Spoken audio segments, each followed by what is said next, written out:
चलिए आज ज्योतिष के एक बहुत ही दिलचस्प पहलू को समझते हैं। एक ऐसा पहलू जो शायद हमारी मानसिक थकान, हमारी ओवरथिंकिंग और हमारी नींद से जुड़ी परेशानियों की वजह हो सकता है। क्या कभी ऐसा महसूस हुआ है कि दिन भर कोई खास मेहनत का काम नहीं किया, लेकिन फिर भी शाम तक ऐसा लगता है जैसे दिमाग किसी ने निचोड़ दिया हो? या फिर रात को सोने गए और विचारों की एक ऐसी ट्रेन चल पड़ी जो रुकने का नाम ही नहीं ले रही? अगर इन सवालों का जवाब हाँ में है तो हो सकता है इसका कनेक्शन सिर्फ हमारे रूटीन से नहीं बल्कि ब्रह्मांड से हो। तो चलिए इस कनेक्शन को थोड़ा और गहराई से समझते हैं। वैदिक ज्योतिष के हिसाब से ये जो सारी फीलिंग्स हैं, ये जो बेचैनी है, ये हमारी जन्म कुंडली में बैठे चंद्रमा की स्थिति से जुड़ी हो सकती है। देखिए, ज्योतिष में चंद्रमा सिर्फ आसमान में चमकने वाला एक गोला नहीं है। ये हमारे मन का, हमारी भावनाओं का, हमारी नींद का और यहाँ तक कि हमारी माँ के साथ हमारे रिश्ते का भी प्रतीक है।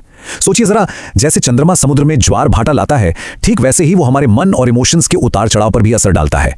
इसीलिए ज्योतिष में इसे हमारी अंदर की दुनिया का राजा माना जाता है। अच्छा, इसको समझने का एक बहुत ही आसान और मॉडर्न तरीका भी है। बस ये समझ लीजिए कि चंद्रमा हमारी इमोशनल बैटरी है। अब देखिए, जैसे एक फुल चार्ज बैटरी वाला फोन एकदम स्मूथ चलता है ना?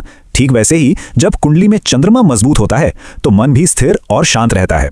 लेकिन अगर यही बैटरी कमजोर हो, मतलब लो बैटरी मोड पर हो, तो मन बेचैन, अस्थिर और थका हुआ महसूस करता है।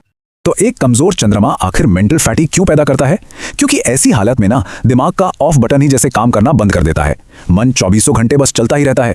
छोटी छोटी बातें पहाड़ जैसी लगने लगती हैं और दिमाग एक तरह से ओवरहीट हो जाता है। यही वो वजह है कि बिना कोई भारी काम किए भी एक गहरी दिमागी थकान महसूस होती रहती है। और जब दिमाग शांत नहीं है तो इसका सीधा असर कहां पड़ेगा? हमारी नींद पर। चंद्रमा नींद का भी कारक है।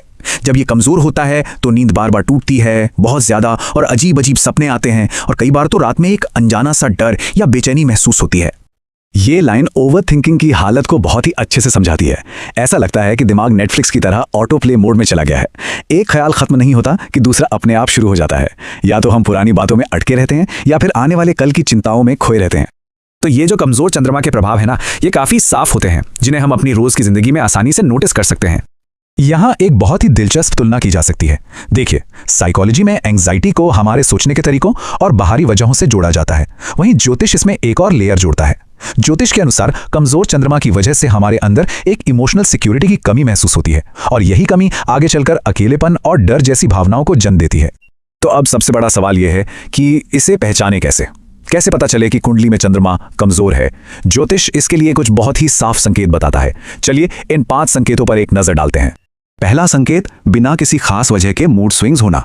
दूसरा, बहुत ज्यादा सेंसिटिव होना, मतलब किसी की छोटी सी बात भी सीधे दिल पर लग जाना। तीसरा, पानी से या तो बहुत डर लगना या फिर उसकी तरफ एक अजीब सा खिंचाव महसूस होना। चौथा, माँ के साथ रिश्ते में एक इमोशनल दूरी या तनाव का रहना। और पांचवा, लगातार थकावट और एनर्जी की कमी महसूस करना। लेकिन अच्छी खबर यह है कि अगर ये संकेत मिलते भी हैं तो परेशान होने की जरूरत नहीं है। ज्योतिष शास्त्र में चंद्रमा को मजबूत करने के लिए कुछ बहुत ही सरल लेकिन असरदार उपाय बताए गए हैं। पहला उपाय है सोमवार का। सोमवार चंद्रमा का दिन होता है। इस दिन सफेद कपड़े पहने और ओम सोम सोमाय नमः मंत्र का जाप करें। दूसरा है पानी से दोस्ती करना। रात को चांदी के ग्लास में रखा हुआ पानी सुबह पिएं। तीसरा, एक मून रूटीन बनाएं। रात को सोने से 1 घंटा पहले हर तरह की स्क्रीन को बंद कर दें और भारी विचारों से बचें। और चौथा, जो कि सबसे जरूरी है, अपनी माँ का सम्मान करें। ज्योतिष का यह सुनहरा नियम है, माँ खुश तो चंद्रमा मजबूत। हाँ, और यहाँ एक बात गांठ बांध लेनी चाहिए। ज्योतिष एक सपोर्टिंग टूल हो सकता है, एक इलाज है, लेकिन ये किसी भी तरह से प्रोफेशनल मेडिकल या साइकोलॉजिकल सलाह का रिप्लेसमेंट नहीं है। अगर परेशानी ज्यादा गहरी है तो किसी एक्सपर्ट से सलाह लेना ही हमेशा सबसे सही कदम होता है। तो आखिर में सवाल ये उठता है कि ये जो सदियों पुराना ज्ञान है, ये हमारे मन और ग्रहों के बीच के इस गहरे और पेचीदा रिश्ते के बारे में हमें क्या बताता है? ये हमें इस बात पर सोचने को मजबूर करता है कि शायद हमारे अंदर का ब्रह्मांड और बाहर का ब्रह्मांड सच में एक दूसरे से जुड़े हुए हैं।